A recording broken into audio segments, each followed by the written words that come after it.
அனைவருக்கும் வணக்கம்.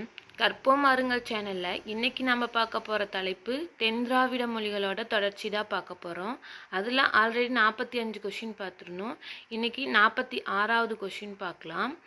பண்டைய மலையாள மொழியின் இலக்கியங்கள் வடமொழியை விட தமிழையே பின்பற்றி அமைந்திருக்கின்ற இயல்பினை ஒத்துக்கொள்பவர்கள். Doctor Gundert, KM George. அதாவது பண்டைய மலையாள மொழியோட இலக்கியங்கள் வடமொழியை விட தமிழ் மொழியை தான் அதிகமாக பின்பற்றி இருக்கு அப்படின்னு சொல்கிறவங்க டாக்டர் குண்டட் மற்றும் KM சார்ஜ். 47வது கொஷின்.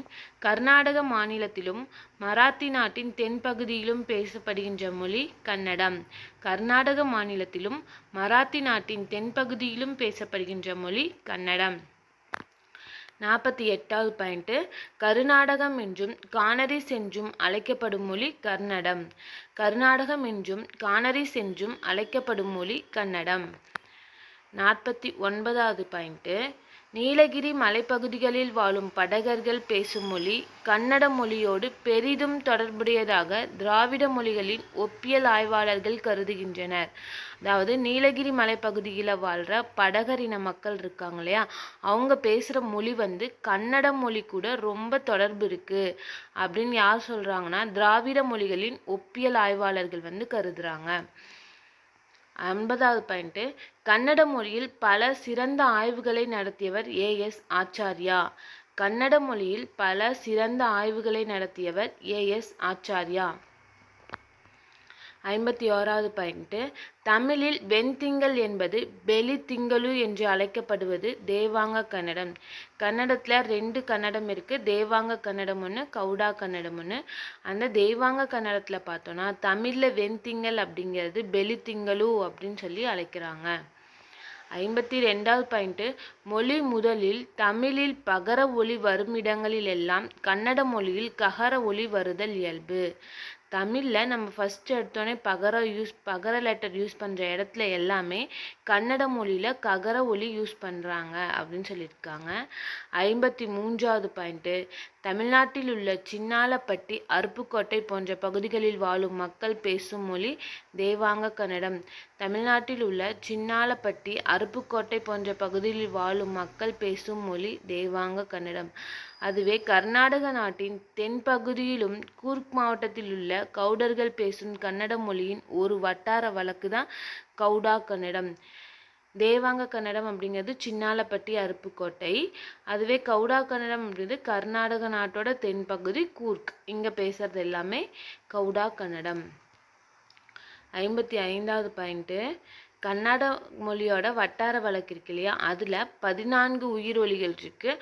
அதில் பார்த்தோன்னா 9 குறிலும் 5 நெடிலும் இருக்குது.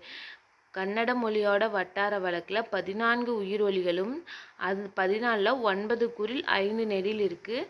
மெய்யொலி பார்த்தோன்னா 22 இருக்குது அப்படின்னு சொல்லி அதை ஆராய்ந்து சொன்னவர் யாருன்னா குசலப்பா கவுடா குறிப்பிடுகின்றார். கன்னட மொழியோட வட்டார வழக்கில் 14 உயிரொலிகளும் அதாவது 9 குறில் 5 நெடில் 22 மெய்யொலிகளும் உள்ளதாக இதனை ஆராய்ந்த டாக்டர் குசலப்பா கவுடா குறிப்பிடுகின்றார். 56வது பாயிண்ட்டு. பேராசிரியர் உபாத்யாயா என்பவர் 1968இல் கன்னட மொழியின் 4 வட்டார வழக்குகளை ஒப்பிட்டு ஆராய்ந்துள்ளார். பேராசிரியர் உபாத்யாயா என்பவர் 1968இல் கன்னட மொழியின் 4 வட்டார வழக்குகளை ஒப்பிட்டு ஆராய்ந்துள்ளார். 57வது பாயிண்ட்டு. கன்னட மொழியின் பேச்சு வடிவம் பற்றி விரிவாக ஆராய்ந்தவர் பேராசிரியர் வில்லியம் பிரைட். கன்னட மொழியின் பேச்சு வடிவம் பற்றி விரிவாக ஆராய்ந்தவர் பேராசிரியர் வில்லியம் பிரைட். 58வது பாயிண்ட்டு. படகா மொழியை பேசுகின்ற மக்கள் நீலகிரி மாவட்டத்தில் உள்ள ஊட்டி, குன்னூர் பகுதிகளில் பெரும்பான்மையாக உள்ளனர். இது வரைக்கும் கன்னட மொழி பற்றி பார்த்தோம். அடுத்தது படகா மொழி பற்றி பார்க்குறோம். படகா மொழி பேசுகிறவங்க எங்கே வாழ்கிறாங்க அப்படின்னு பார்த்தோன்னா நீலகிரி மாவட்டத்தில் இருக்க ஊட்டி, குன்னூர் பகுதியில் வாழ்கிறாங்க. படகா மொழி பேசுகிறவங்க மொத்தம் 70,000 பேர் அப்படின்னு சொல்லி 1961 கணக்கெடுப்படி இருக்குது அப்படின்னு சொல்லி நம்ம ஆல்ரெடி பார்த்துருந்தோம் இதுக்கு முன்னாடி வீடியோவில். 60வது பாயிண்ட்டு.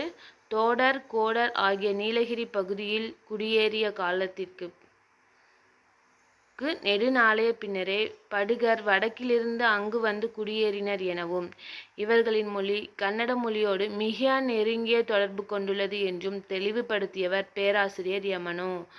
தோடர் கோடர் ஆகியோர் நீலகிரி பகுதியில் குடியேறிய காலத்திற்கு நெடுநாளைக்கு பின்னரே படுகர் வந்து வடக்கிலிருந்து அங்கே வந்து குடியேறினாங்க, அதாவது நீலகிரி பகுதியில் குடியேறினாங்க அப்படின்னும் இவர்களோட மொழி வந்து அதாவது படுகரோட மொழி வந்து கன்னட மொழியோடு மிக நெருங்கிய தொடர்புடையது அப்படின்னும் தெளிவுபடுத்தினவங்க யார் அப்படின்னா பேராசிரியர் யமனோ.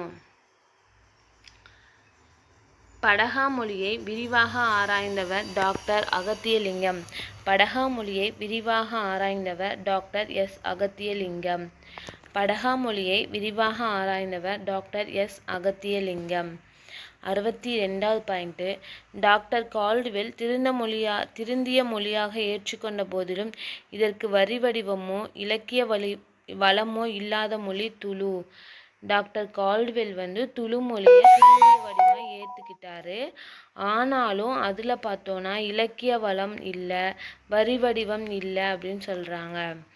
63வது பாயிண்ட்டு, மைசூர் மாநிலத்தை அடுத்து ஓடும் சந்திரகிரி கல்யாணபுரி என்ற 2 ஆறுகளுக்கு இடைப்பட்ட பகுதி துளு மொழி பேசப்படும் எல்லையாக குறிக்கப்படுகின்றது. மைசூர் மாநிலத்தை அடுத்து ஓடும் சந்திரகிரி கல்யாணபுரி என்ற 2 ஆறுகளுக்கு இடைப்பட்ட பகுதி வந்து துளு மொழி பேசும் எல்லையாக குறிக்கப்படுகின்றது. 64வது பாயிண்ட்டு, துளு மொழிக்கு இலக்கணம் எழுதியவர் பேராசிரியர் ஜே. பிரிகெல். துளு மொழிக்கு இலக்கணம் எழுதியவர் பேராசிரியர் ஜே. பிரிகெல். 65வது பாயிண்ட்டு, துளு ஆங்கில துளு அகராதிகளை முறையே 1886 1888 ஆகிய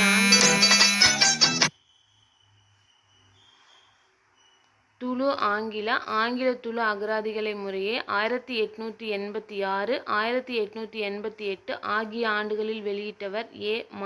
மானர். அதாவது துளு ஆங்கில அகராதி வந்து 1886லையும் ஆங்கில துளு அகராதி வந்து 1888லையும் வெளியிட்டவர் யாருன்னா ஏ. மானர். 66வது பாயிண்ட்டு, துளு மொழியில் பல ஆய்வுகளை மேற்கொண்டவர் எல். வி. ராமசுவாமி ஐயர். துளு மொழியில் பல ஆய்வுகளை மேற்கொண்டவர் எல். வி. ராமசாமி ஐயர். 67வது பாயிண்ட்டு, துளு மொழிக்கு பேரகராதி ஒன்றினை தயாரித்தவர் பேராசிரியர் உபாத்தியாயா. துளு மொழிக்கு பேரகராதி ஒன்றினை தயாரித்தவர் பேராசிரியர் உபாத்தியாயா. 68வது பாயிண்ட்டு, எழுத்தும் இலக்கிய வளமும் பெறாது வழக்களவிலேயே நின்ற மொழி எதுன்னு பார்த்தோன்னா கொடகு மொழி. எழுத்தும் இலக்கிய வளமும் பெறாது வழக்களவிலேயே நின்ற மொழி கொடகு. 69வது பாயிண்ட்டு, கொடகு மொழியினை ஆய்ந்து தமிழோடு பெருங்கேண்மையுடையது என்று கூறியவர் டாக்டர் மூக்லிங். கொடகு மொழியினை ஆய்ந்து தமிழோடு பெரும் கேண்மையுடையது என்று கூறியவர் டாக்டர் மூக்லிங்.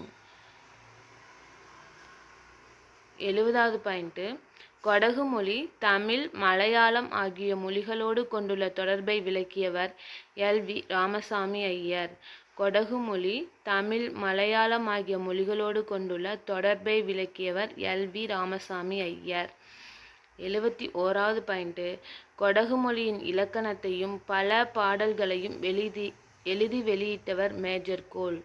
கொடகு மொழியின் இலக்கணத்தையும் பல பாடல்களையும் எழுதி வெளியிட்டவர் மேஜர் கோல். 72வது பாயிண்ட்டு, ஒரு பெண் பல ஆடவர்களை மணந்து கொள்ளும் வழக்கம் கொடகு மொழி பேசுபவர்களிடம் இருப்பதாக கூறுபவர் ஏ. சி. பர்னல். ஒரு பெண் பல ஆடவர்களை மணந்து கொள்ளும் வழக்கம் கொடகு மொழி பேசுபவர்களிடம் இருப்பதாக கூறுபவர் ஏ. சி. பர்னல். 73வது பாயிண்ட்டு, கொடகு மொழியின் உயிர் ஒலிகளை மிக விரிவாக ஆராய்ந்தவர் பேராசிரியர் யமனோ. கொடகு மொழியின் உயிர் ஒலிகளை மிக விரிவாக ஆராய்ந்தவர் பேராசிரியர். இதுவரைக்கும் நம்ம கன்னட மொழி பற்றியும் துளு மொழி பற்றியும் கொடகு மொழி பற்றியும் படகா மொழி பற்றியும் பார்த்துருக்கோம் இந்த வீடியோவில். நாளைக்கு வீடியோவில் தென்திராவிட மொழிகளை மீதி இருக்க மொழிகள் பற்றி பார்க்கலாம். தென்திராவிட மொழிகள் மட்டும் மொத்தம் 93 1 மார்க் கொஷின் எடுத்திருக்கோம். புக்கில் இருந்து எல்லாமே 1 by 1 எடுத்திருக்கோம். இது கண்டிப்பாக எல்லாருக்கும் பயன்படுற மாதிரி இருக்கும்னு நினைக்கிறேன். நன்றி, வணக்கம்.